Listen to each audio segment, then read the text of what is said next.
So hello everyone, welcome back to your YouTube channel हमारी teacher. So today I will discuss about class 12 chapter 1 unit 1 work livelihood and career. तो ये home science का chapter 1 है. आपने YouTube पे पहले भी बहुत सारी पार्ट्स देखे होंगे, बट उन्होंने बहुत सारे पार्ट्स में अलग अलग वीडियोस बनाई हुई हैं. बट आज हम एक क्विक रिवीजन करेंगे, ठीक है, जिसमें मैंने अलग अलग मतलब ऐसे नोट्स बना रही हैं मेन टॉपिक्स से करके, और इसके एक्सप्लेनेशन दूंगी मैं आपको और आप जल्दी से पढ़ लेंगे. पहले हम सिलेबस के बारे में बात कर लें. अगर जो हमारा सिलेबस है इसमें जो हमारा है, पहले यूनिट 1 वर्क लाइवलीहुड, इसकी मैं एक्सप्लेनेशन दे रही हूँ. यूनिट 2 में से 4th कट है, यूनिट 3 में से 8th कट है, आफ्टर दैट यूनिट 4 में से 12th कट है, यूनिट 5th में से 14th और यूनिट 6th में से 18th चैप्टर. ये चैप्टर्स हमारे कट हैं, ठीक है, CBSE की तरफ से. और आज हम जो मैं चैप्टर पढ़ाने जा रही हूँ उसका नाम है वर्क लाइवलीहुड एंड करियर.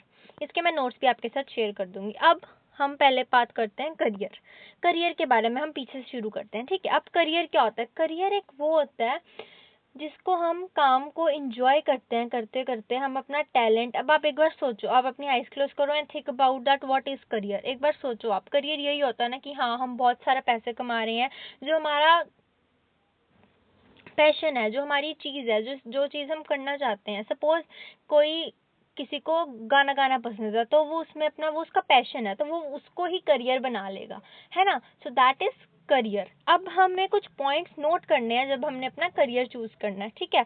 अब हमने कुछ पॉइंट्स करने हैं, जैसे कि पहला पॉइंट क्या हो सकता है कि identify his or her aptitudes, talent, personal preference और नीड्स. अब हमने क्या करना है, हमारी जो पर्सनल प्रेफरेंसेस है, हमारी ज़रूरतें हैं, हमारी पर्सनल प्रेफरेंसेस हैं, हमारे जो टैलेंट है, हमने उसको नोट में रखना है, ठीक है. उसको नोट में रख के हमने अपना जो है करियर सिलेक्ट करना है. अब सेकंड पॉइंट में वो क्या कह रहे हैं, वो कह रहे हैं कि keep individual qualities, personal benefit and social contribution. हाँ, पहले तो उन्होंने क्या बात करी कि हमें अपना एक तो पर्सनल प्रेफरेंस देनी है, ठीक है, अपनी नीड्स के हिसाब से और अपने एप्टीट्यूड्स के हिसाब से.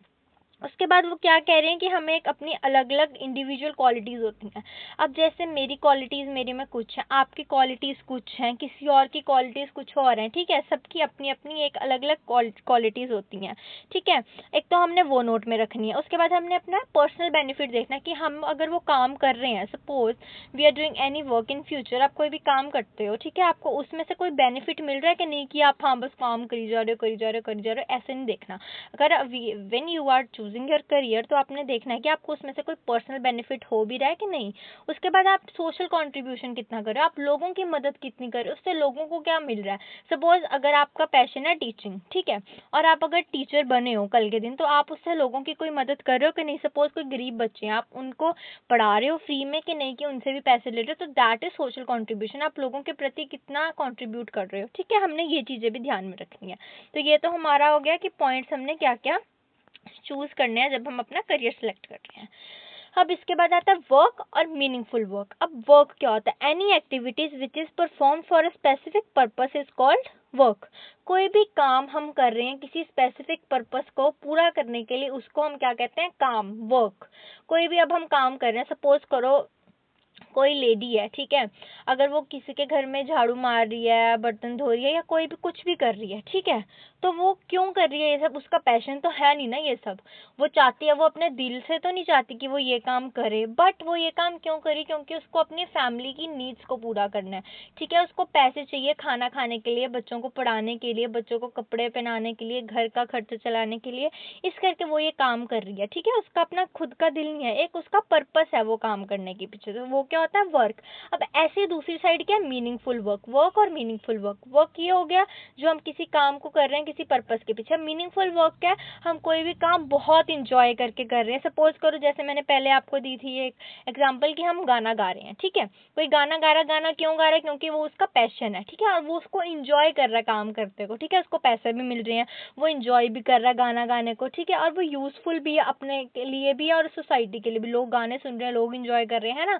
सो दैट इज मीनिंगफुल वर्क. अब वर्क में सेकंड पॉइंट क्या है? The work which is perform to create his or her identity. वो काम कर रही है, जो आंटी, जो लेडी काम कर रही है, ठीक है, वो उसका काम करने का क्या मतलब है कि वो अपनी एक आइडेंटिटी उसने बना ली है, ठीक है. उसको लोग जानते हैं कि हाँ ये आंटी है, ये इनके घर में काम करती है, तो ये ऐसे ऐसे काम करते हैं, वो उसकी आइडेंटिटी बन रही है, ठीक है. और अब थर्ड पॉइंट क्या होगा इसमें? Work is done to fulfil basic needs.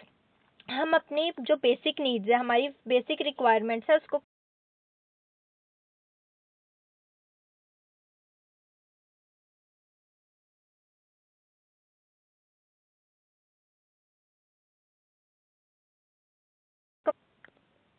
अब मैं क्या बोल रही थी कि जो हमारी वर्क है, ठीक है, थर्ड पॉइंट में ये है कि जो हमारी बेसिक नीड्स है हम उसको फुलफिल कर रहे हैं, सो that is work.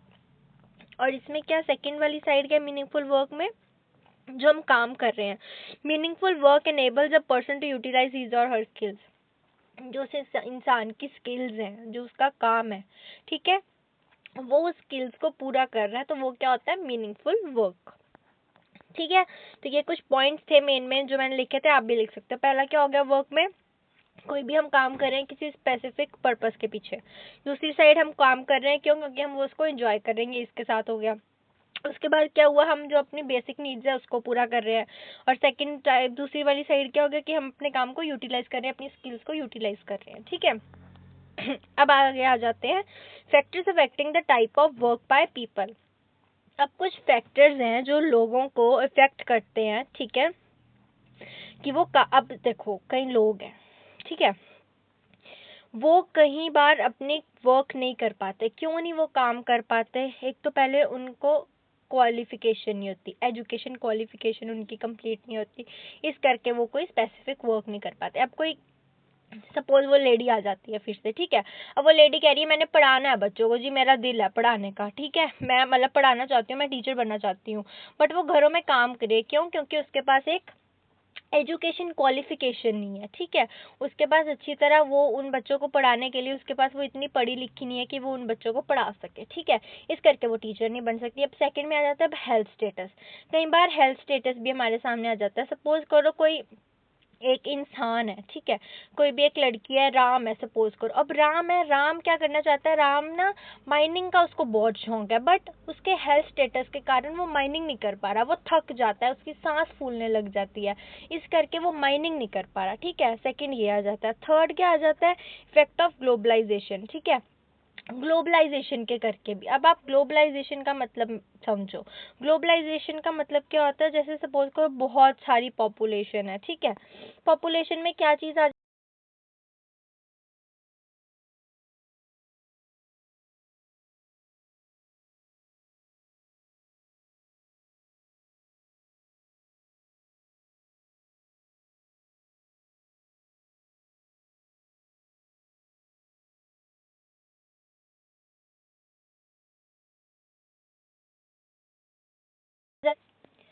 So I was talking about globalization, I am sorry for interruption. अब ग्लोबलाइजेशन क्या होती है, ग्लोबलाइजेशन ये होती है कि जब हमारी सपोज पॉपुलेशन के बारे में बात कर लेते हैं हम, पॉपुलेशन के कारण, बहुत सारे लोगों के कारण, कोई इंसान है सपोज राम ही है, अब राम ने एक और किसी और जगह जॉब करनी है, बट वहाँ पे बहुत सारे लोग हैं, ठीक है, उनके अलग अलग डिफरेंट डिफरेंट उनकी क्वालिफिकेशन है, बहुत सारे हैं, बट वो जो राम है वो उस जॉब के लिए इतना वो नहीं है, इतना स्थिर नहीं है, कह लो कि वो जॉब नहीं कर सकता, है ना। अब उसके बाद आ जाता है फाइनेंशियल रिटर्न्स। यस, ये बहुत मेन पॉइंट है, ये मेन पॉइंट इस करके आप देखो, आपने कोई म्यूजिक वीडियो करनी है, ठीक है, बट आपके पास पैसे नहीं है, आप इतने फाइनेंशियली स्ट्रांग नहीं हो कि आप वो म्यूजिक वीडियो कर पाओ, तो आप क्या करोगे, वर्क करोगे, आप मीनिंगफुल वर्क नहीं कर रहे, आप काम करके एक पैसे जोड़ोगे कि आप एक मीनिंगफुल वर्क कर पाओ। सो यहाँ पे ये वर्क भी आ गया, ठीक है, फाइनेंशियल स्टेटस। उसके बाद आ जाती है एज। उसके बाद आ जाती है एज। अब एज का क्या चक्कर पड़ता है, देखो अब आप बूढ़े हो गए, बूढ़े होकर आप काम नहीं कर सकते, बट आप करना चाहते हो, बट आप नहीं कर पाओगे, ठीक है। जो छोटे बच्चे होते हैं वो भी नहीं काम कर सकते, कहते हैं ना कि 18+ के बाद वाला ही बच्चा काम करे, क्योंकि वो अडल्ट हो जाता है, कोई भी काम हो, ठीक है। उसके बाद अपॉर्चुनिटीज बहुत कम है हमारे लिए, है ना, इंडिया में। उसके बाद जियोग्राफिक लोकेशन, उसके बाद लोकेशन का भी बहुत फर्क पड़ता है कि आप कौन सी जगह से आते हो, बैकवर्ड एरियाज का, ठीक है। उसके बाद आपकी कंडीशन कैसा है, वेदर कैसा है वहाँ का। उसके बाद फैमिली बैकग्राउंड, कि आपकी फैमिली जो है वो कैसी है, ठीक है। तो ये सारे फैक्टर्स है जो अफेक्ट करते हैं लोगों को काम करने में, ठीक है। अब हम आगे पढ़ते हैं, why do we do work. अब हम काम क्यों करते हैं, ठीक है, हम काम क्यों करते हैं कि हम अपनी जो, एक बार सोचो, आप सोचो आप काम क्यों करोगे, क्यों, क्योंकि आपने अपने शौक पूरे करने हैं, आपने अपनी जो आपकी फैमिली है ना, उसको आपने उनकी रिक्वायरमेंट्स को पूरा करना है, सब कुछ देखना है, घर का खर्चा चलाना है, पानी का बिल भरना है, ये भरना है वो भरना है, मतलब बहुत सारे काम हमारे पास होते हैं, इस करके हम काम करते हैं। या फिर कह लो एम क्या हमारा काम करने का। अब देखो, to acquire money meet family needs, ठीक है, वही बात आ गई, हम पैसा क्यों कमाते हैं? क्योंकि हमारी फैमिली की नीड्स को पूरा करना होता है। To develop personal identity and self esteem.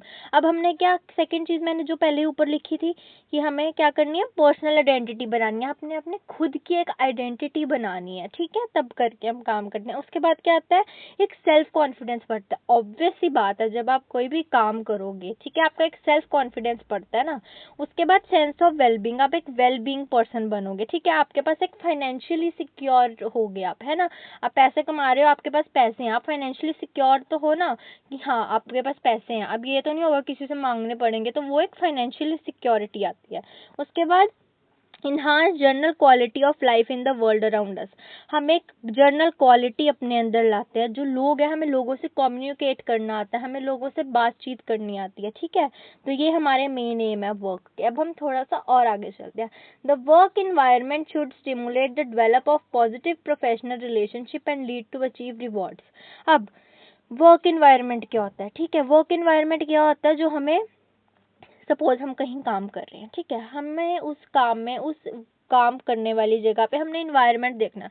अगर कहीं रोला रप्पा पड़ा होगा, है ना, अगर कहीं कुछ भी हो रहा है, शोर डल रहा है, आप काम नहीं कर पाओगे। तो हमने वो वर्क इन्वायरमेंट देखना है कि वो एक पॉजिटिव हो, प्रोफेशनल हो, जहाँ पे हम, अगर आप देखोगे ना कि आप अगर कुर्सी टेबल पे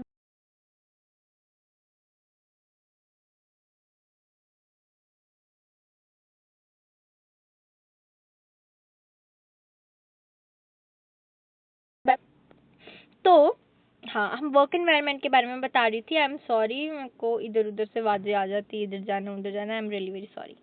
सो अब हम वर्क एनवायरनमेंट के बारे में पढ़ते हैं। जो वर्क एनवायरनमेंट मैं बता रही थी कि वो होता है जहाँ पे, अब आप सपोज करो टेबल चेयर है, ठीक है, आप टेबल चेयर पे बैठे हो, आप अच्छी तरह पढ़ लोगे, आपसे पढ़ा भी जाएगा, आप लिख भी सकोगे, आप काम भी कर सकोगे। बट आप यही अगर बेड पे बैठ के पढ़ रहे होगे ना, आप लेटते ही जाओगे, आपका दिल करेगा कि हाँ जी चलो और सो जाए और सो जाए, आपका कभी दिल नहीं करेगा काम करने को, है ना। तो एक वर्क इन्वायरमेंट हमें बनाना चाहिए। तो ये होता है वर्क इन्वायरमेंट का मतलब। अब जो points that should be remember by choosing occupation, अब आ जाती है ऑक्यूपेशन। अब देखो, हमने करियर पढ़ लिया, अब है ऑक्यूपेशन। अब हमने ऑक्यूपेशन कैसे हमारा चूज करना है। Is the occupation likely to give me a sense of useful. अब मैं जो भी ऑक्यूपेशन, कोई भी काम कर रहा हूँ, क्या वो मुझे कोई सेंस है उस काम की, वो काम करके कुछ मतलब बन रहा है, वो मेरे लिए यूजफुल है, अगर मैं कोई भी काम कर रही हूँ, है ना, तो वो होती है occupation. Is the work stimulate and challenging, क्या उस काम में कोई चैलेंज है, क्या मेरे को चैलेंज करने को मिलेंगे। अगर ऑब्वियस सी बात है, अगर आपकी लाइफ चैलेंजिंग ना हो तो आपको बिल्कुल दिल नहीं करेगा लाइफ को भी जीने का, है ना। लाइफ चैलेंज से भरी हो तो बहुत मजा आता है लाइफ में भी, हमें चीजें करने को, हमें पता चलता है कि कौन कैसा है क्या नहीं है, है ना। उसके बाद थर्ड पॉइंट क्या आ जाता है, does the job make me feel that I am contributing to the society. वही बात आ गई, क्या मैं लोगों की कोई मदद कर रहा हूँ या कर रही हूँ। अगर मैं कोई काम कर रही हूँ, अगर मेरा कोई ऑक्यूपेशन है, if I am doing anything, तो क्या उससे लोगों को कोई फायदा हो रहा है। उसके बाद फोर्थ पॉइंट क्या आता है, स्किल्स डेवलपमेंट। हमारी जो स्किल्स हैं, ठीक है, ये बहुत इंपॉर्टेंट है। स्किल्स कोई भी हो सकती हैं आपकी। अगर आप एक्सेल सीख रहे हो, अगर हम आईटी फील्ड की बात करें, आपको एमएस वर्ड आता है, एमएस एक्सेल आता है, ये सब चीज़ें, है ना। तो ये चीज़ होती है कि आपकी जो स्किल्स हैं, क्या वो डेवलप हो रही है वो काम करने से, है ना। तो ये हमारा क्या था कि ऑक्यूपेशन को हमने कैसे चूज करना है, ठीक है। अब उसके बाद आ जाता है जॉब और करियर में डिफरेंशिएट। अब जॉब का मतलब क्या होता है, देखो, work done to fulfil the basic needs of self and family. वही बात आ गई, देखो, वर्क, जॉब, ये सारी चीजें एक ना एक से रिलेटेड है, बस इनकी टर्म्स डिफरेंट हो रही हैं, ठीक है। इस करके थोड़ा बोरिंग लगता है, मुझे भी बहुत बोरिंग लगती थी home science, but I decided to learn, and मुझे पास होना था, आपने भी पास होना, तो पढ़ना तो पड़ता ही है ना। और मैं, अब हम जॉब के बारे में बात करते हैं। अब जॉब क्या होता है, जॉब हम कोई भी काम कर रहे हैं, है ना। वर्क, जॉब एक ही बात है, ठीक है। अब हम कोई भी काम कर रहे हैं, क्यों कर रहे हैं, क्योंकि हमने अपनी नीड्स को पूरा करना है, हमारी फैमिली की नीड्स को पूरा करना है। Career, it refers to working steadily and constantly on a chosen path. हाँ, अब करियर क्या होता है, हमें कोई भी एक चीज पे काम करना है, ठीक है, कंसिस्टेंटली हमें काम करना है किसी चूजन पाथ पे। ये नहीं कि हाँ आप भटक गए, आपने ये काम भी शुरू कर लिया, वो काम भी शुरू कर लिया, वो भी, but that is not career, वो करियर में नहीं काउंट होता। सपोज अगर आपको गाना गाने का शौक है, आपका पैशन है, तो आप उसी पाथ पे काम करोगे। पहले आप गाना गाना सीखोगे, गानों के सुर सीखोगे, जो भी चीजें होती हैं आप उसमें सीखोगे, आप एक ही पाथ पे काम कर रहे हो ना, सो दैट इज करियर। अब job is an involvement in work for the sake of money. आप क्यों काम करते हो, हाँ, ये पॉइंट भी मेन है। आप काम क्यों कर रहे हो? आप पैसों के लिए काम कर रहे हो, for the sake of money, इस करके आप जॉब कर रहे हो। अब और इसमें क्या होता है करियर में, it is driven to excel and passion to grow, develop and prove oneself in her or his field of work. हाँ, अब हम करियर में काम क्यों कर रहे हैं, हम गाना क्यों गा रहे हैं? क्योंकि हमारा दिल है, हमें खुश, अगर हम वो काम करते हैं ना जिससे हमें खुशी मिल रही है, बट हमें उससे पैसे नहीं मिल रहे, हमें कोई लालच नहीं है, तो हमें फिर भी एक खुशी मिलती है ना, मिलती है ना खुशी। अगर आप सपोज करो गाना गा रहे हो, है ना, बट आपको पैसे नहीं इतने मिल रहे, है ना, आपको ज़्यादा से ज़्यादा अभी बहुत कम पैसे मिल रहे हैं, इतने हाई लेवल के पैसे नहीं मिल रहे, बट आपको खुशी मिल रही है गाना गा के, तो वो दैट इज़ करियर। और आप काम कर रहे हो दूसरी साइड पे, काम क्यों कर रहे हैं? क्योंकि आपको पैसे चाहिए, आपको 5,000, आपका महीने का खर्चा 5,000 का है, तो आपको वो 5,000 चाहिए ही चाहिए, तब करके आप काम करी जा रहे हो। आपको मज़ा नहीं आ रहा, आप बॉस की गालियाँ भी सुन रहे हो 6-7, पर फिर भी आपको मज़ा नहीं आ रहा, है ना, पर आप काम कर रहे हो क्यों? क्योंकि आपको पैसे चाहिए। So that is our job. अब आगे चलते हैं, आगे क्या, लाइवलीहुड, हमारा वही बात आ गया। अब लाइवलीहुड क्या होता है? Refers to the mean of occupation by which a person support one self to meet basic needs and sustain one lifestyle. अब लाइवलीहुड लाइफस्टाइल से जुड़ा हुआ है। अब हम जी रहे हैं, ठीक है, हम जी रहे हैं, हम उस काम के लिए जी रहे हैं, हम वो काम कर रहे हैं, इस करके हम जी रहे हैं। हम कोई काम नहीं करेंगे, हम वेले बैठे रहेंगे तो हम नहीं जी पाएंगे। लॉकडाउन में सबने देखा, हम वेले बैठे रहते थे, उठते थे, सोते थे, खाना खाते थे, सो जाते थे, उठते थे, सोते थे, यही हमारा लाइफस्टाइल काइंड ऑफ बन गया था। लाइवलीहुड का मतलब क्या होता है? हमने काम करना है, ठीक है, हमने अपनी बेसिक नीड्स को पूरा करना है, हमारे अपने लाइफस्टाइल को एक अच्छा बनाना है, ठीक है। करियर और वर्क को जोड़ के हमारा क्या बनता है? लाइवलीहुड कह लो, ठीक है। अब एक शॉर्ट स्टोरी टाइम है, मैं आपको बताती हूँ। अब 3 लोग थे, ठीक है, 3 men were breaking boulders with a strong hammer। एक 3 लोग थे, ठीक है, सपोज हम नाम लिख लेते हैं राम, श्याम और सैम, ठीक है, राम, श्याम और साम, साम रख लेते हैं, ठीक है, साम या सैम। तो ये 3 लोग थे, ये 3 लोग क्या कर रहे थे? ये हैमर से ना तोड़ रहे थे, ठीक है, ये बोल्डर्स को तोड़ रहे थे हैमर से, ठीक है। When they were asked that, अब उनसे किसी ने पूछा, the first man answered this is my job I am breaking. अब उनसे किसी ने पूछा कि आप ये काम क्यों कर रहे हो?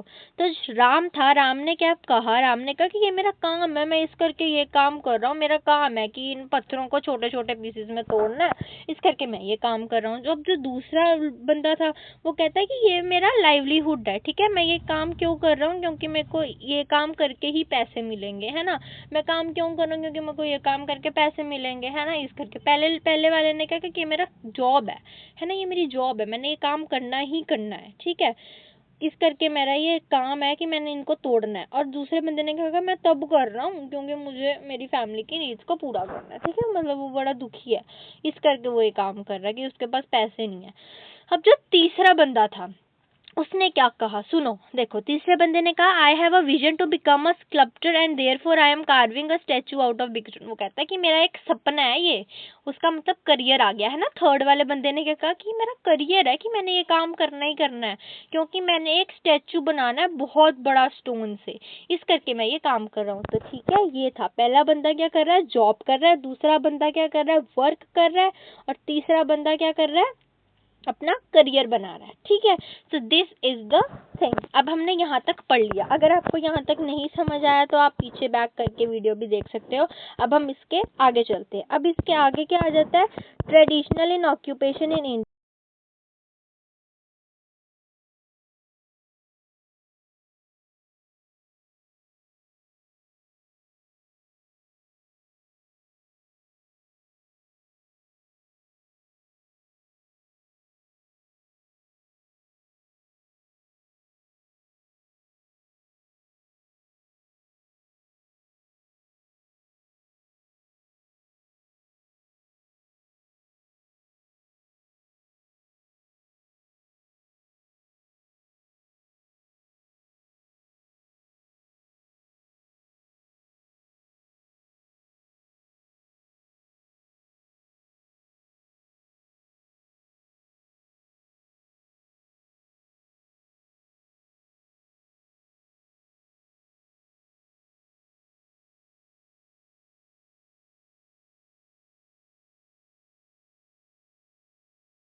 अब हमने यहाँ तक पढ़ लिया, अब हम आगे पढ़ेंगे कि ट्रेडिशनल ऑक्यूपेशंस क्या है इंडिया में। अगर आप एक बार सोचो अब, ठीक है, फिर से अगर आपने 2 मिनट रेस्ट करना है तो यू कैन रेस्ट, ठीक है। एक बार पीछे से रिवाइज कर लो, नोट्स को देख लो, अच्छी तरह पढ़ लो, यहाँ तक समझ आता है, फिर हम आगे चलते हैं, ठीक है।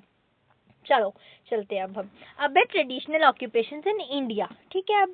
अब आप सोचो ट्रेडिशनल का मतलब क्या होता है, मतलब पुराने, है ना, जो पुराने टाइम से चीजें चलती आ रही हैं, जो भी पुराने लोग हैं, लोगों के कपड़े, खाना, पानी, ठीक है, सब कुछ, आई एम सॉरी, पानी नहीं, ठीक है, ये सब चीजें जो पीछे से चलती आ रही है। अब देखो अब हम विलेजेस में जाते हैं, ठीक है। विलेजेस में लोग क्या कर रहे हैं, ज्यादातर एग्रीकल्चर, ठीक है, फार्मिंग कर रहे हैं लोग, लोग चीजें उगा रहे हैं, खा रहे हैं, लोग फार्म्स हैं उनके अपने अपने, ठीक है, तो वो एग्रीकल्चर कर रहे हैं। कई लोग फिशिंग कर रहे हैं कई जगहों पे, है ना, कई लोग फिशिंग करके अपना घर चला रहे हैं, ठीक है। अब देखो पहला पॉइंट क्या है, एग्रीकल्चर, सेकंड फिशिंग, फिर हैंडीक्राफ्ट। अब हैंडीक्राफ्ट क्या होता है, जो मतलब हाथ से बनी हुई चीजें हैं, ठीक है। पॉट्स देखे होंगे आपने, पुराने पुराने पॉट्स बनाते थे, जैसे लोग मिट्टी के घड़े बनाते हैं, है ना, उस पे कार्विंग करते हैं, कितने सुंदर सुंदर बनाते हैं, तो दैट इज हैंडीक्राफ्ट। फिर आता है वीविंग। वीविंग का मतलब क्या होता है, देखो वीविंग के हमें सुनते ही हमारे दिमाग में क्या आ रहा है, कुछ वीव हो रहा है, कुछ बुन रहा है, कुछ सिल रहा है, ठीक है, पुराने तरह के कपड़े हो गए, कुछ हो गए। फिर आता है इंडियन क्यूजीन। क्यूजीन मतलब खाना, है ना, इंडिया का खाना कितना फेमस है, आप कहीं भी चल जाओ, आप अपने घर का खाना कभी नहीं भूलोगे। फिर फिर हमारा आगे क्या जाता है, विजुअल आर्ट्स। विजुअल आर्ट्स क्या होती हैं, देखो विजुअल से हमें क्या पता चल रहा है, कुछ देखने वाली चीजें, है ना, जो पुरानी देखी जाती चीजें। अब देखो agriculture. Agriculture is the main population in India, almost 70% of the population, ठीक है। अब एग्रीकल्चर जो है वो बहुत ज़्यादा मेन ऑक्यूपेशन है लोगों की। लोग क्या करते हैं, खेती बाड़ी से ही अपना घर चला रहे हैं। जो इंडिया की 70% पॉपुलेशन है वो एग्रीकल्चर से ही चल रही है। अब इसके बाद आ जाता है cash crop such as tea, coffee, cardamom and rubber. India is the largest producer of spices, nuts, fruits and vegetable. अब कुछ कैश क्रॉप आ जाती हैं, जैसे कि टी होगी, कॉफी होगी, ठीक है, रबड़ होगी, कार्डेमन होगी, ये क्या है, कैश क्रॉप्स, ये भी एग्रीकल्चर में आ जाती है। फिर आ जाता है इंडिया लार्जेस्ट प्रोड्यूसर किसका है, स्पाइसेस का, नट्स का, फ्रूट्स का और वेजिटेबल। ये पेपर में आ सकता है that India is the largest producer of spices, ठीक है। अब आ जाती है fishing. Fishing has been another traditional occupation because of the country very लो कोस्ट लाइन। अब आपने देखा होगा कि क्यों है इंडिया में ये सबसे ज्यादा फिशिंग, क्योंकि इंडिया की बहुत बड़ी एक लंबी कोस्ट लाइन है ना, कितने सारे हमारे ओशंस हैं, सीज हैं, है ना, इस करके। अब मेन फिशिंग ऑक्यूपेशन कहाँ होती है, साउथ इंडिया में। क्यों, क्योंकि वहाँ पे ज्यादा पानी सा होता है ना, वहाँ पे पानी होता है बहुत सारा, इस करके वहाँ पे मछलियाँ होती हैं साउथ इंडिया वाली साइड में, like Kerala, Karnataka and Andhra Pradesh etcetera. इस वाली जगहों पे जो है हमारी फिशिंग होती है, ठीक है। अब आ जाता है हैंडीक्राफ्ट। हैंडीक्राफ्ट क्या होता है, it has been important traditional occupation in Indian villages. जो पुराने गांव हैं वहाँ पे ये एक इम्पोर्टेंट ट्रेडिशनल ऑक्यूपेशन है। Art and craft are very popular and high in demand in international market. हाँ, अब देखो, अब आप कभी बाहर गए हो, वैसे तो ऑलमोस्ट, चलो आपने यूट्यूब पे कहीं पे वीडियोस देखी हो, आपको पता होगा कि जो इंटरनेशनल मार्केट है, जो बाहरले लोग हैं, उनको ये सारी ट्रेडिशनल चीज़ें कितनी अच्छी लगती हैं, है ना। तो जो ये हैंडीक्राफ्ट है ये बहुत ज़्यादा पॉपुलर है और डिमांड में है बाहर की मार्केट्स में, है ना। Would craft, poetry, metal craft, jewellery making, ठीक है। उसके बाद every craft, com craft, glass and paper craft items etcetera, ये सारी आर्ट्स जो बहुत बहुत फेमस है। पोएट्री मैंने आपको बताया है ना, जो हमारा पॉट होता है। उसके बाद वुड क्राफ्ट, उसके बाद मेटल क्राफ्ट, उसके बाद ज्वेलरी। ज्वेलरी भी बहुत फेमस है। ट्रेडिशनल ज्वेलरीज आपने देखी होंगी, बहुत अच्छी होती हैं, बहुत सुंदर होती हैं, वो भी बहुत बहुत फेमस है। जैसे आपने रानी हारी देखा होगा, कितना पुराना चलता आ रहा है और कितना सुंदर होता है ना। तो वो सारी चीजें ये हैंडीक्राफ्ट्स हैं। उसके बाद are some of the famous Indian handicraft items. जो मैंने ये आइटम्स आपको बताया ये बहुत फेमस है।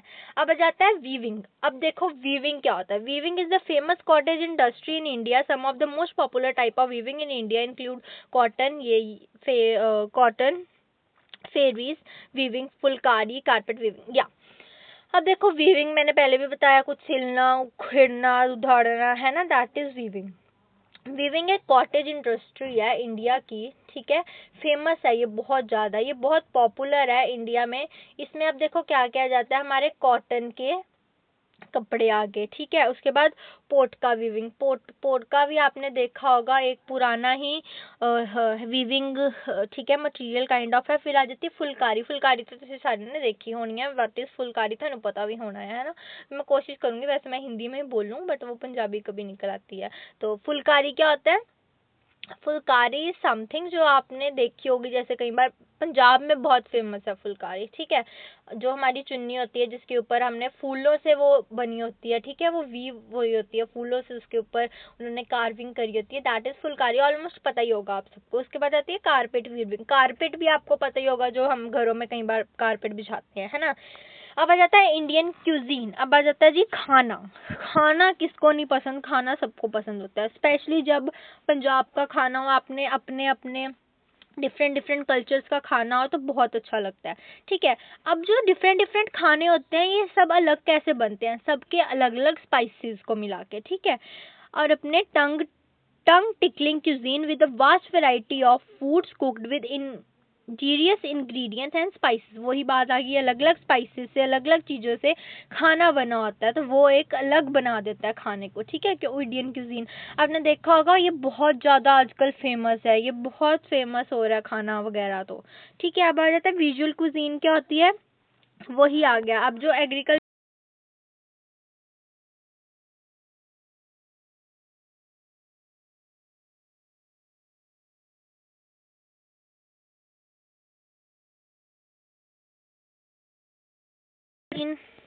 अब आ जाती है visual cuisine classified into agriculture, sculptures और पेंटिंग। अब बहुत पुरानी पुरानी आपने देखी होगी, एक आर्टिकल्चर्स हैं, ठीक है, स्कल्पचर्स है, पेंटिंग है, हैंडमेड पेंटिंग्स होती है, हाथों से बनी हुई चीजें जो हमारी आंखों को दिखे, ठीक है, आंखों को अच्छी लगे, टेक्सटाइल्स वगैरह, वो क्या हो जाती है? Visual cuisine. तो ये कुछ हमारे ट्रेडिशनल ऑक्यूपेशंस थी इंडिया की, ठीक है। पहले क्या थी? Agriculture, fishing, handicrafts, weaving and Indian cuisine and visual arts. Agriculture, fishing, handicrafts, weaving, Indian cuisine and visual cuisine or visual arts you can say.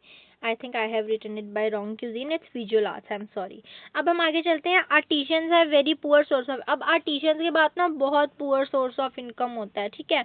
जैसे कि क्यों होता है? Mass produce goods with the cheaper.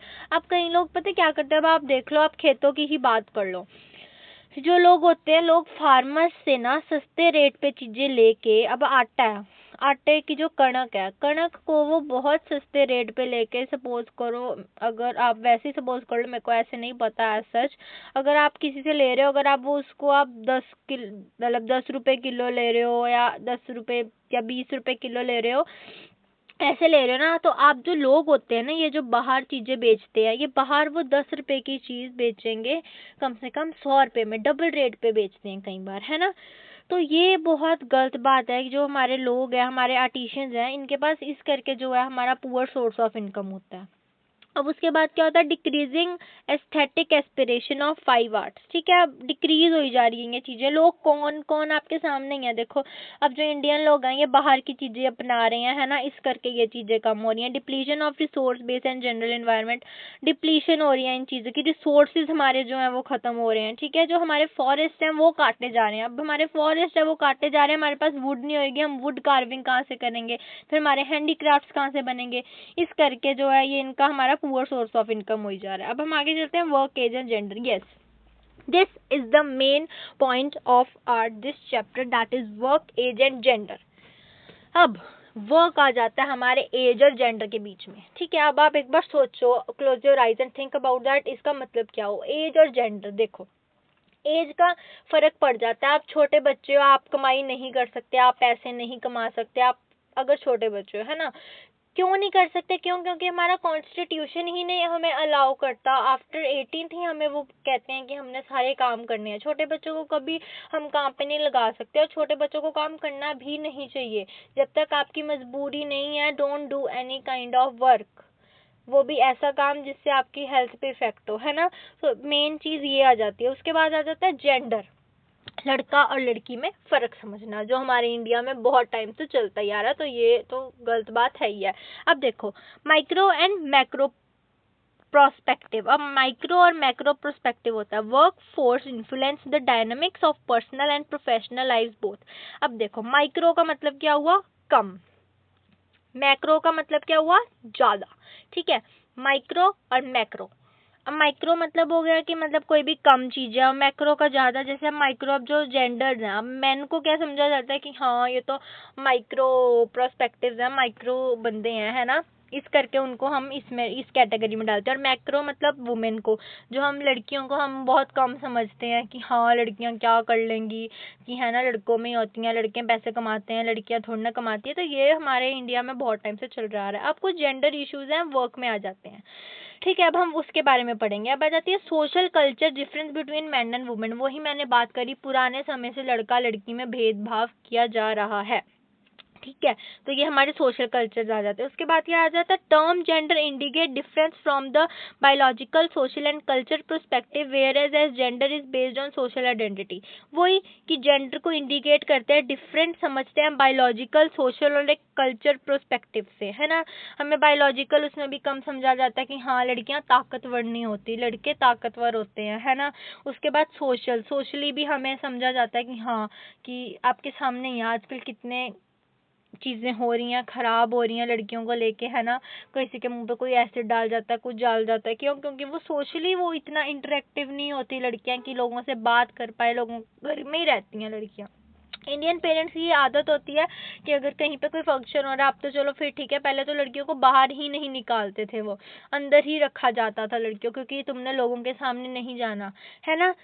तो ये socially बहुत चीज़ें हो रही हैं। और अब एक कल्चर पर्सपेक्टिव, वही बात होगी कल्चरी, पीछे पुराने टाइम से, है ना, नहीं बाहर जाया जाता, मतलब ये चीज़ों के करके बायोलॉजिकल सोशल और कल्चर पर्सपेक्टिव से भी डिफरेंशिएशन होती है लड़का और लड़की में। उसके बाद आता है it is determined by societal roles and masculine and feminine. वही बात, अब मैस्कुलिन क्या होती है, मैस्कुलिन मतलब मैन पावर, और फेमिनिन मतलब लड़कियों, गर्ल्स पावर, ठीक है। मैस्कुलिन और फेमिनिन में डिटरमाइन करा जाता है। एग्जाम्पल, हैविंग अ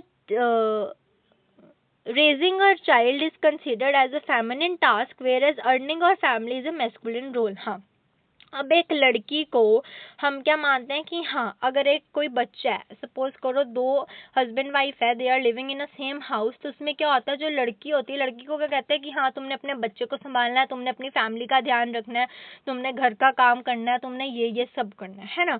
और जो लड़का होता है, लड़कों का काम होता है, लोग क्या सोचते हैं, लड़कों का काम होता है कमाना, फैमिली के लिए पैसे कमाना, बस लड़कों का ये काम है। तो ये हमारी पुरानी सोच है, ठीक है। तो ये हमारी मेन चीज़ आ जाता है, थर्ड पॉइंट। उसके बाद आ जाता है चेंजिंग रोल्स एंड बिहेवियर। अब आगे क्या कहा जाता है कि रोल्स हैं, अलग अलग रोल्स बांटते हुए हैं। देखो भगवान ने तो कभी नहीं कहा ना ये चीज़ कि हाँ लड़का ये करे लड़की, हमने खुद ही अपने दिमाग से, पुराने टाइम से ये चलता आ रहा है कि हमने रोल्स बांटे हुए हैं कि जो लोग हैं, जो लड़के हैं वो क्या करेंगे, अर्निंग करेंगे, और जो वुमेन होती हैं वो हाउस मेकर होती हैं, वो घर को संभालती हैं, घर में लोगों की देखभाल करती है। ये हमारी पुरानी सोच है। उसके बाद क्या जाता है, lack of power and independence to women. Yes, अब पावर की बात आ जाती है कि हमें लड़कियों को पावर नहीं दी जाती इतनी कि हम अपना एक अलग स्टेप उठा सकें, हमें इतनी इंडिपेंडेंस नहीं है, इतनी आज़ादी नहीं दी हुई हमें लोगों ने कि हम वो काम कर सकें। स्पेशली रूरल एरियाज में क्या हो जाता है कि एग्रीकल्चर प्रोडक्शन और अर्बन, हाँ अब रूरल एरियाज में अगर ज़्यादा से ज़्यादा क्या कहते हैं कि आप खेतों में काम कर लो, ठीक है, आप प्रोडक्शन कोई भी एग्रीकल्चर के रिलेटेड काम कर लो, फिशिंग कर लो, ये कर लो, ये लड़कियों को कहा जाता है। और अर्बन एरियाज में क्या कहा जाता है कि आप हाउस होल्ड हो, हाउस होल्ड वर्कर, जो आप अपने घर में ही काम करो, है ना। अब रूरल एरियाज में तो फिर थोड़ा सा उन्होंने आज़ादी दे दी कि हाँ भाई तुम काम कर लो, ये कर लो, ऐसे एग्रीकल्चर कर लो। बट अर्बन एरियाज में उन्होंने बिल्कुल कह दिया कि तुम घर का ही काम करो, तुम्हें कुछ नहीं करना और चुपचाप अपना काम करो, ठीक है। तो ऐसे कहा जाता है। अब आ जाता है वुमेन एम्पावरमेंट की बात है।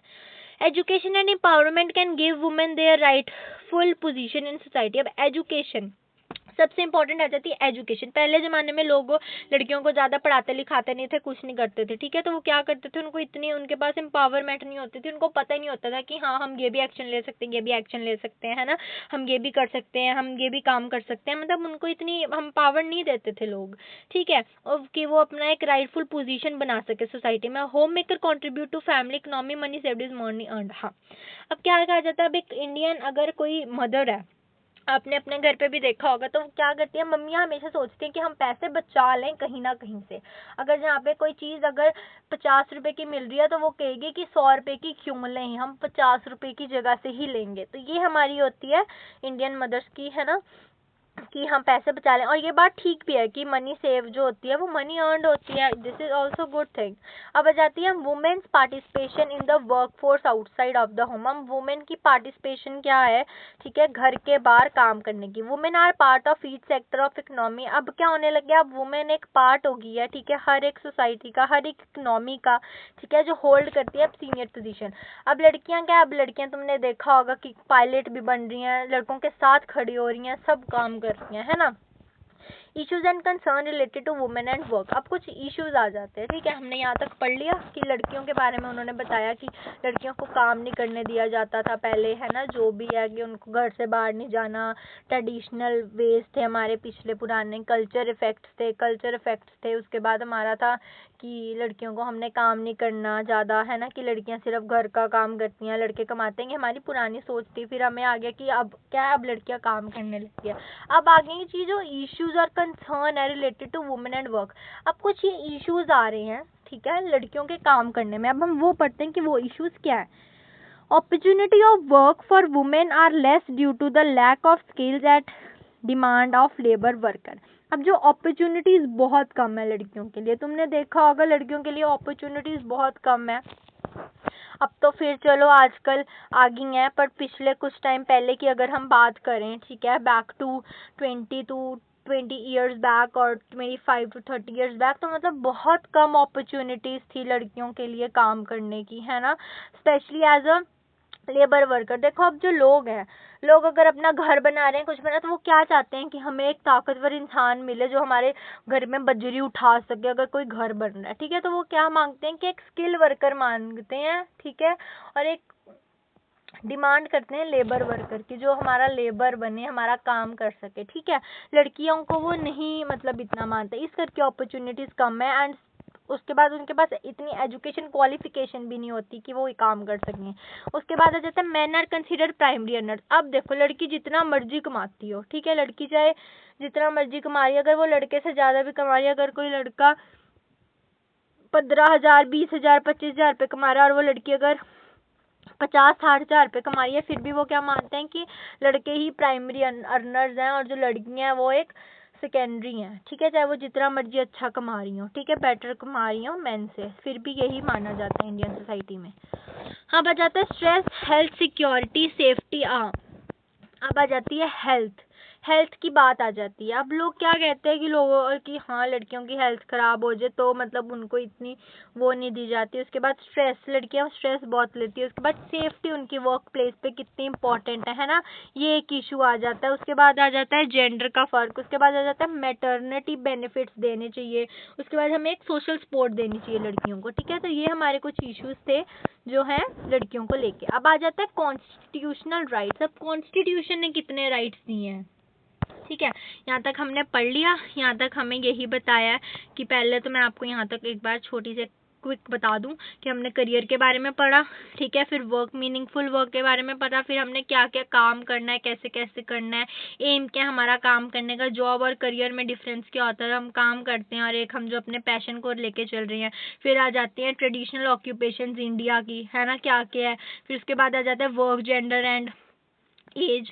अब आ जाते हैं कि कॉन्स्टिट्यूशन ने क्या क्या राइट्स दिए हुए हैं काम को लेके, लड़कियों को लेके। अब आ जाता है आर्टिकल 16। आर्टिकल 16 में उन्होंने क्या करा है कि equality of opportunity relating to employment appointment to any office under the state without discrimination. अब आर्टिकल 16 क्या कहती है कि इक्वालिटी अपॉर्चुनिटी देनी है हमें, चाहे वो लड़का है चाहे वो लड़की है, दोनों को इक्वल ही रखना है। अगर कोई जॉब के लिए लड़का और लड़की जा रहे हैं तो दोनों को इक्वल ही रखा जाएगा। इस करके लड़के को नहीं चूज करा जाएगा क्योंकि वो लड़का है और वो लड़की है, इस करके चूज करा जाएगा कि वो उनकी क्वालिफिकेशन कितनी अच्छी है, उनकी स्किल्स को देख के, उनके काम को देख के उनको इक्वल अपॉर्चुनिटी देनी चाहिए। ठीक है, ये है आर्टिकल 16। ठीक है, अब आ जाता है कुछ एक एक्ट्स है जो प्रोटेक्शन के लिए बनाए थे वुमेन की। ठीक है, इंडस्ट्रियल सेक्टर्स में पहला क्या आ जाता है, फैक्ट्रीज एक्ट आ जाता है 1948, फिर आता है माइंस एक्ट 1952, फिर आ जाता है मटर्निटी बेनिफिट एक्ट, फिर आ जाता है प्लांटेशन लेबर एक्ट। ठीक है, ये कुछ एक्ट्स है छोटे छोटे जो चार हैं, ये चार ही याद कर लेना तो बहुत है। ठीक है, अब आ जाता है इक्वल रेम्यूनरेशन एक्ट। अब इक्वल रेम्यूनरेशन एक्ट क्या बताता है कि जो इक्वल वेजेस है। हाँ, अब कई लोग पता है क्या करते थे कि लड़कियों की अगर वेजेस पहले अगर 200 रुपये है, अगर वैसे वेजेस अगर मैन की 200 रुपये है तो वो लड़कों को 200 रुपये देंगे, और लड़की ने वही काम किया तो उसको वो वेजेस 50 रुपये कम, 150 रुपये ऐसे देते हैं। बट ये एक्ट हमें क्या बताता है कि जो वेजेस हैं वो दोनों के लिए सेम ही होनी चाहिए। ठीक है, अगर आप लड़के को 200 दे रहे हो तो आपने लड़की को भी 200 ही देना है, ये नहीं कि उसको 200 दो और उसको इतने दो। जितनी वेजेस फिक्स करी हैं गवर्नमेंट ने उतनी ही वेजेस देनी है। ठीक है, अब आ जाते हैं प्रोग्राम्स। अब आ जाते हैं प्रोग्राम्स। देखो, प्रोग्राम्स अब कुछ शुरू किए थे गवर्नमेंट ने, ठीक है, लड़कियों के प्रति की लड़कियों को हम एक एक्ट दे सके, एक उनकी एक सोसाइटी में हम वो जगह बना सकें, तो गवर्नमेंट ने कुछ शुरू किए थे ऐसे प्रोग्राम्स। पहला प्रोग्राम क्या है, केजीबीवी क्या है, कस्तूरबा गांधी बालिका विद्यालय। अब ये विद्यालय इन्होंने क्या किया था, ये स्कीम किसके अंडर आती थी, एसएसए सर्व शिक्षा अभियान के अंदर आती थी। अब देखो, सर्व शिक्षा से क्या मतलब आपको पता चल रहा है, अगर आपको ये लिखना आ जाए ना कि एक्सप्लेन कस्तूरबा गांधी बालिका विद्यालय, अब ये किसके अंदर आता था, एसएसए मतलब सर्व शिक्षा अभियान। सर्व शिक्षा का अभियान का मतलब क्या है, देखो शिक्षा से क्या मतलब हमें पता चल रहा है कि कोई भी चीज पढ़ाना, पढ़ना लिखना, है ना, तो ये इसके अंदर आता था। अब इन्होंने क्या किया, जो बैकवर्ड ब्लॉक्स थे, ठीक है, पुराने लोग हैं, पुराने घर हैं, उन सबको इन्होंने बीच में हमें वो दे दिया। आई एम सॉरी, मेरे को 2 मिनट वो दो। हाँ, ठीक है, इन्होंने हमें क्या दिया, कुछ हमें इन्होंने सर्व शिक्षा अभियान के प्रति हमें इन्होंने काम करने को दे दिया कि हाँ, जो बैकवर्ड एरियाज हैं, बैकवर्ड विलेजेस हैं, वहाँ पे हमने ये खोलने हैं स्कूल, लड़कियों को पढ़ाना है, लिखाना है। इस करके हमें ये जो था प्रोग्राम शुरू हुआ था कस्तूरबा गांधी की। जो पुराने लोग हैं, जो ड्रॉप आउट्स बच्चे हैं, जो पढ़ नहीं पाए किसी भी कारण, है ना, उनको हमने एक एजुकेशन क्वालिफिकेशन देनी है, स्पेशली गर्ल चाइल्ड को। ठीक है, ये था इसका मोटिव इस प्रोग्राम का। अब सेकंड आ जाता है बेटी बचाओ बेटी पढ़ाओ। ये तो आप सबने पता ही होगा कि लड़कियों को हमें मारना नहीं चाहिए। पहले लोग क्या करते थे कि उनका जेंडर पता करके उनको अबॉर्ट कर देते थे in the stomach of their mom. ठीक है, उनको वूम में ही मार दिया जाता था गर्ल्स को। तो ये प्रोग्राम तब शुरू हुआ था क्योंकि ये जो लड़कियों की थी पॉपुलेशन बहुत कम हुई जा रही थी, है ना, इस करके ये प्रोग्राम शुरू किया था। फिर उन्होंने ये जो सिस्टम था ये उन्होंने बंद भी करवाया था। ठीक है, अब बेटी बचाओ का मतलब वो जो मैंने बताया आपको, बेटी पढ़ाओ मतलब उसको बचा के उसको आपने पढ़ाना भी है। ये नहीं कि हाँ वो उसकी एज हुई नहीं कि तो उसकी शादी कर दो, लोग ऐसे ही करते थे पहले, है ना, तो ये बात बहुत गलत है। तो इस करके ये प्रोग्राम शुरू हुआ था कि जो पॉपुलेशन है उसको लेवल अप किया जाए, लड़का और लड़की की। ठीक है, लड़कियों की पॉपुलेशन को लड़कों के साथ मिलाओ और उसके बाद उनको पढ़ाओ। ठीक है, तो इस करके ये प्रोग्राम शुरू हुआ। अब कुछ ऑब्जेक्टिव थे to help remove gender discrimination. हाँ, अब ये प्रोग्राम क्यों हुए थे, मेन ये 2 प्रोग्राम लिखे हैं मैंने, और ये मेन 2 प्रोग्राम है जो आ सकते हैं आपको।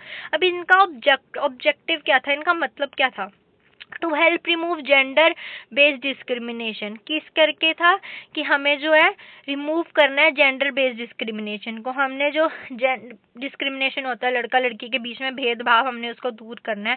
गर्ल चाइल्ड को हमने बचाना है, प्रोटेक्ट करना है। To provide the girl child with education, हमने उसको एक अच्छी क्वालिफिकेशन एजुकेशन देनी है और उसको हर चीज में पार्टिसिपेट कराना है। इस करके ये हमारे जो ऑब्जेक्टिव्स है शुरू हुए थे। अब इसके आगे मैंने कुछ चीजें लिखी थी जैसे job satisfaction, organisational commitment, quality of work life. ठीक है, अब देखो जॉब सेटिस्फेक्शन क्या होती है, यहाँ तक हमारा ये वर्क डिस्क्रिमिनेशन वाली चीजें थी, ठीक है। अब हम थोड़ा सा आगे चलते हैं, थोड़ा सा ही रह गया है, ठीक है, बोर नहीं होना, हमने एक बार बस थोड़ा सा रह गया, फिर पढ़े और फिर आपको आगे मैं बताऊंगी अगला चैप्टर। आई थिंक मैं अब या तो आपको कल बताऊंगी या तो मुझे बता देना आप। I don't know, this is my first video, कैसे चलती है कैसे नहीं, चलो लीव दिस थिंग्स। अब जॉब सेटिस्फेक्शन क्या होती है, हम कोई भी काम कर रहे हैं, कोई भी जॉब कर रहे हैं, ठीक है। अब हम वो काम क्यों कर रहे हैं कि हमें उससे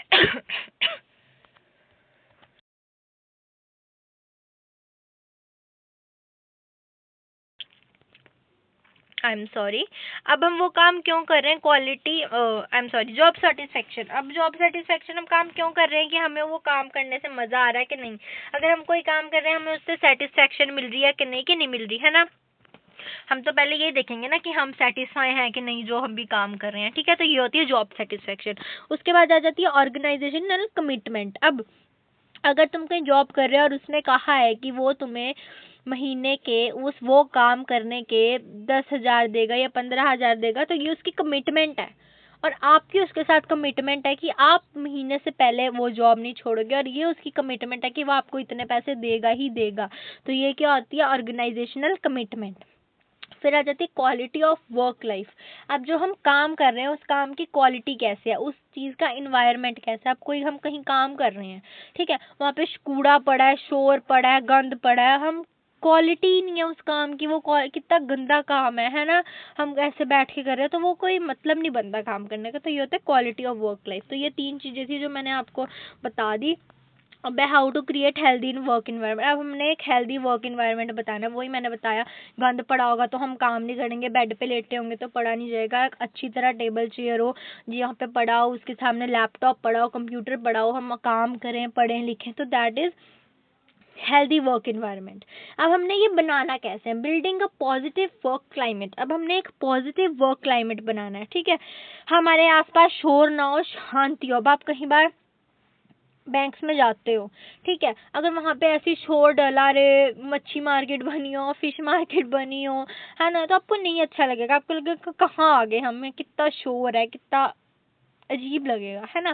तो हमें एक पॉजिटिव वर्क इन्वायरमेंट बनाना है जहाँ पे एक पॉजिटिविटी हो काम करने की, हमारा दिल करे काम करने का। Second thing, motivation. हमें एक मोटिवेशन होनी चाहिए कि हाँ, अगर हम 6 o'clock गए हैं या 6 o'clock तक हमें काम करना है, तो हमें 9 to 6 काम करना ही करना है। एक हमारी मोटिवेशन बनी रहती कि हाँ, हमें इतने पैसे तब मिलेंगे कि हमने इतने तो इतने काम करने हैं। तो एक मोटिवेशन हमें होनी चाहिए। उसके बाद आ जाती है फेयर और इक्वल ट्रीटमेंट। अब तुम बॉस हो किसी कंपनी के, ठीक है, मान लो you are boss of any company, तो जो तुम्हारे लोग हैं तुमने उनको इक्वल ट्रीट करना है। ये नहीं कि जो तुम्हारे साथ हाँ जी करके बोल रहा है, बड़े प्यार से बोल रहा है, उसको तो तुम बड़े अच्छे से ट्रीट कर रहे हो। जो दूसरा बंदा है वो इतना तुम्हारे साथ नहीं खुला हुआ, वो इतना नहीं उठता बैठता, वो थोड़ा अपने में ही रहता है, ठीक है, इंट्रोवर्ट एक्सट्रोवर्ट नहीं है, तो तुम उसको बोलो जाओ जाओ, ऐसे ऐसे नहीं करना, तुमने इक्वल ट्रीट करना है दोनों को। उसके बाद तुमने एक providing N attraction and safe work environment, तुमने लोगों को, स्पेशली अगर तुम्हारे ऑफिस में लड़कियां काम कर रही हैं, उनको एक सेफ वर्क इन्वायरमेंट करना है कि उनको सेफ फील हो, उनको अच्छा फील हो, उनको ऐसा ना हो कि हाँ यहाँ से ये हो गया, हाँ वहाँ से वो हो गया। एक सेफ वर्क इन्वायरमेंट होना चाहिए। उसके बाद तुमने एक स्किल्स अपनी जो है, अपनी ट्रेनिंग्स में रोज रोज स्किल्स तुमने दिखानी है कि उनकी जो स्किल्स हैं वो डेवलप हो। कभी कुछ सिखा दो, कभी कुछ सिखा दो। सपोज अगर हफ्ते में अगर वो लोग 6 दिन आ रहे हैं, तो जो लास्ट वर्किंग डे आप उस दिन आप थोड़ा सा काम से उनको रिलीफ दिला के कोई भी गेम खिला दो, कुछ भी करा दो, ऐसा काम जिनसे उनको अच्छा लगे। उनको केक बनाना सिखा दो, कुछ भी है, काम ही है, तो ये उनकी एक स्किल ही डेवलप हो रही है, कुछ भी करवा दो ऐसा करके। उसके बाद उनको अवार्ड्स और अचीवमेंट्स। हाँ, सपोज अगर कोई ऑफिस के महीने के सारे दिन आया, उसने एक भी छुट्टी नहीं ली, तो ये उसकी एक अचीवमेंट ही है ना, आप उसको अवार्ड दो। कोई भी अच्छा काम कर रहा है, अवार्ड सिस्टम रखोगे आप, उसने उसको अवार्ड देना, तो इससे क्या होगा, एक हमारा एक अच्छा वर्क इन्वायरमेंट बनेगा, हेल्दी वर्क इन्वायरमेंट बनेगा। So these were the point जो आप अपने हेल्दी वर्क इन्वायरमेंट में इंक्लूड कर सकते हो, ठीक है। ये हो गया। अब आ जाता है लाइवलीहुड स्किल्स। हाँ, अब आ जाते हैं लाइवलीहुड स्किल्स। लाइवलीहुड का मैंने मतलब बताया था तुम्हें क्या होता है, एक अच्छा लाइफस्टाइल जीना, जो करियर और वर्क को अगर हम मिलाएं तो दैट इज काइंड ऑफ अच्छा lifestyle, livelihood skills, refer to capabilities, resource, opportunities and pushing income generation. अब लाइवलीहुड रेफर किसको करता है, हमारी क्या क्या काम करने की कितनी कैपेबिलिटी है, हमारा कितने रिसोर्सेज है हमारे पास, कितनी हमारे पास अपॉर्चुनिटीज हैं काम करने की, ठीक है, हम उसको उसकी तरफ अपने आप को पुश कर रहे हैं कि नहीं, हमारी इनकम जो है वो कितनी है, ठीक है। तो ये हमारी कुछ स्किल्स हो जाती हैं। अब आ जाता है इंपॉर्टेंस ऑफ लाइफ स्किल्स। अब लाइफ स्किल का क्या, हमारी अब जिंदगी भी तो है। अब हम जिस जिंदगी के करके काम कर रहे हैं, हम जिस जिंदगी के करके काम कर रहे हैं, हम पैसे कमा रहे हैं, यहाँ भाग रहे हैं, वो भाग रहे हैं, करियर बना रहे हैं, हम क्यों बना रहे हैं, क्योंकि हमारी एक जिंदगी है, हम उस जिंदगी को हमने जीना है, अच्छी तरह जीना है। अच्छी तरह जीने के लिए कुछ लाइफ स्किल्स है। अब लाइफ स्किल्स हमें क्या करती है, they help us to deal with the demands of challenging. हाँ, अब अगर हमारी अच्छी लाइफ स्किल, अगर हम रोज ही रोने बैठ जाएं, हे भगवान ये क्या हो गया, वो क्या हो गया, ऐसे क्यों हो गया, तो मतलब हम नहीं जी पाएंगे। तो हमारी लाइफ को जीने के लिए, हमारे लाइफ के जो डिफरेंट चैलेंजेस हैं रोज के, उसको जीने के लिए हमें वो क्या करते हैं, हमारी एक इम्पॉर्टेंट है ये हमारी जो लाइफ स्किल्स हैं उसके लिए। अब आ जाता है help us functioning effectively in society.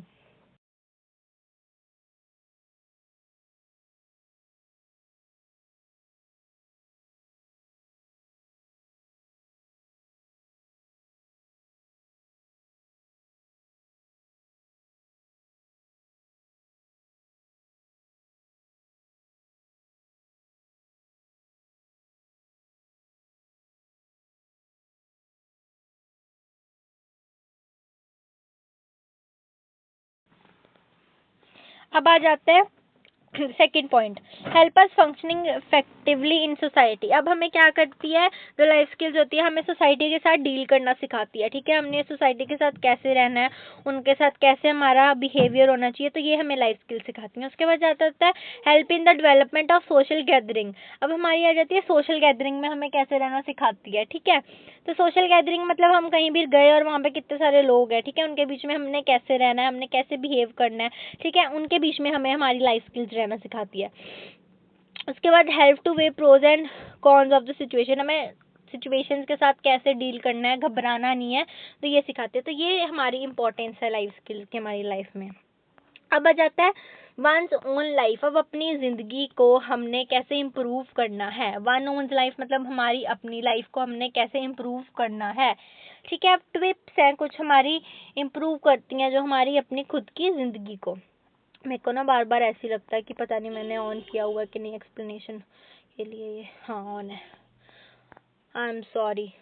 कितनी बार तो डिस्टर्बेंस हुई है ना बीच में, बट सॉरी, आगे से मैं ध्यान रखूंगी। This is my first video ना, तो मुझे ऐसे ही हो जाता है कभी कभी, सॉरी। अब आ जाता है tips for improving own life.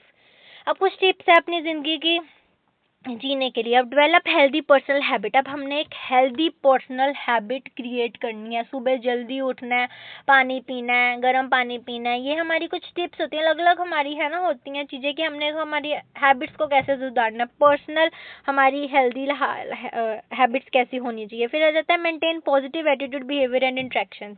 फिर आ जाता है हमारा पॉजिटिव एटीट्यूड, हमें एक पॉजिटिव एटीट्यूड के साथ जीना, हमारा बिहेवियर अच्छा होना चाहिए लोगों के साथ, हमें लोगों के साथ इंटरेक्शन करनी आनी चाहिए, ठीक है। फिर आ जाता है develop good communication and interpersonal skills. फिर आ जाते हैं खुद हमारी कुछ गुड कम्युनिकेशन होनी चाहिए लोगों के साथ, ठीक है, वो आ जाती है बीच में। फिर हमारी कुछ स्किल्स होती हैं इंटरपर्सनल स्किल्स, हमने अपने आप को कैसे साफ सुथरा रखना है, अच्छा रखना। अगर हम खुद अच्छे होंगे तो हमें तब दूसरे अच्छे लगेंगे ना, अगर हम खुद ही अजीब रह रहे हैं तो हमें कैसे सब कुछ ठीक लगेगा। तो this is the main thing. फिर आ जाता है मेंटेन लॉयल्टी एंड कमिटमेंट। फिर आ जाती है कि हमें लोगों के साथ कैसे कमिटमेंट में रहना है। अगर हमने किसी को कोई कमिटमेंट दी है तो हमने उसके साथ जो उसकी कमिटमेंट है ना उसको ठीक रखना है, ठीक है, उसके साथ जो हमने बोला है हमने उस चीज़ को पूरा करना है, हमने लॉयल रहना है। अगर हमारा कोई बॉस है, ठीक है, अगर हमने उसके साथ कमिटमेंट करी, जैसे मैंने पहले बताया कि हाँ अगर इतने से इतने काम करना तो करना ही करना है, वो तब पैसे देगा तुम्हें, तो ये तुम्हारी कमिटमेंट होगी। फिर आ जाता है हेल्प ईच अदर, कि हमें एक दूसरे की हेल्प करनी है। फिर हमें आ जाता है बी ए गुड सिटीजन, हमने एक गुड सिटीजन बनना है, ठीक है। फिर हमने लोगों के साथ एक कोलैब में काम करना है, सबको इकट्ठा करना है, फिर टीम वर्क होना चाहिए हमारा, ठीक है। तो ये आ जाता है कुछ हमारी अपनी लाइफ को कैसे ठीक लगना है। फिर आ जाता है एर्गोनॉमिक्स, और ये हमारा लास्ट एंड लीस्ट वो है टॉपिक, तो ये लास्ट है। तो आई होप आपको सब यहाँ तक समझ आ गया होगा। अब हमें एर्गोनॉमिक्स, एर्गोनॉमिक्स क्या होता है, the study of people efficiency of their work. हाँ, द स्टडी, और मैं आपको अपनी उसमें समझाती हूँ, the study of the work which is done by workers. काम, वो काम की स्टडी करना जो वर्कर काम कर रहा है उसको हम क्या बोलते हैं, ergonomics. The study of work which is done by workers are called ergonomics. ठीक है, अब एर्गन का मतलब क्या होता है, ये एक लैटिन वर्ड है। ठीक है, अब एर्गन का मतलब क्या होता है, वर्क, और नॉमिक्स का मतलब क्या होता है, नेचुरल लॉज। ठीक है, worker work of relationship means ergonomics. ठीक है, स्टडी किसकी, वर्कर के वर्क के साथ की, काम की, जब जो वर्कर है उसका उस काम के साथ क्या रिलेशन है, वो कैसे काम कर रहा है, उसको हम क्या बोलते हैं, एर्गोनॉमिक्स। अब हमारे बेनिफिट हैं, ठीक है, इसके reduce risk and injury accident. अगर हम ये चीज़ पढ़ते हैं तो इससे क्या हो जाता है, हमारी जो इंजरी है, एक्सीडेंट है, इसके हमें बहुत कम रिस्क रहते हैं। ठीक है, अब इंक्रीज प्रोडक्टिविटी, हमारी प्रोडक्टिविटी बढ़ती है, हम मिस्टेक्स कम करते हैं। उसके बाद कहते हैं इम्प्रूव्स मॉरल ऑफ वर्कर, जो हम मॉरल है हमारे लोगों के साथ, वर्कर्स के साथ हमारी जो चीज़ें हैं, हम लोगों के साथ कैसे रहते हैं, हमारा बिहेवियर है, ठीक है, वो रहता है इसमें। अब फिर आ जाता है एक लास्ट पॉइंट, एंटरप्रेन्योरशिप क्या होता है। एंटरप्रेन्योर का तो मतलब तुम्हें पता ही होगा क्या होता है ना, यू नो ना द मीनिंग ऑफ एंटरप्रेन्योर, सबको पता है एंटरप्रेन्योर क्या होता है, कि जहाँ जो एक काम करता है, जो एक उद्यमी व्यक्ति कह लो इन हिंदी, ठीक है, जो एक अच्छी तरह काम करता है, जो अपना बिजनेस चला रहा है अपने दिमाग से, अपनी नई नई रोज की रोज अलग अलग आइडियाज लेके आता है, उससे अपने बिजनेस को बना रहा है, वो एंटरप्रेन्योर होता है। अब एंटरप्रेन्योरशिप क्या होता है, it is the act of creating a new and innovative enterprises productive और सर्विस। देखा, वही बात आ गई ना, अपने काम को एक अच्छे आइडियाज देना, ठीक है, इनोवेटिव तरीके से अपने प्रोडक्ट्स को और अपनी सर्विस को आगे बढ़ाना, वो एंटरप्रेन्योरशिप होता है। अब इसकी कैरेक्टरिस्टिक्स क्या है, विलिंगनेस टू वर्क हार्ड, हम अगर हम हार्ड वर्क करेंगे तो हमारा काम आगे बढ़ेगा। अब हम रोज रोज कुछ सीखेंगे, रोज रोज हमारी स्किल्स को हम कुछ करेंगे कि हाँ हम सीख लें, हमारे में जितनी स्किल्स हो ना उतनी कम है। ठीक है, हम रोज वो सीखें, हम डील करना सीखें टफ इश्यूज के साथ, कोई भी इश्यूज आ रहे हैं हम उसको डील करना सीखे, हम फ्लेक्सिबल लें और हमारे जो क्राइसिस हैं उनको हम हैंडल कर सकें। अगर कोई प्रॉब्लम आ जाती है इन आवर वर्क तो हम उससे डील करना सीखें। तो ये था हमारा chapter work, livelihood and career. So ये PDF है जो मैं आपके साथ नीचे शेयर कर दूंगी। आई होप आपको ये चैप्टर समझ लगा हो। अगर समझ लगा हो तो please like this video and share with your friend and subscribe to my YouTube channel. अगली वीडियो मैं कोशिश करूंगी कि जल्द से जल्द मैं बना दूं। And thank you so much for watching.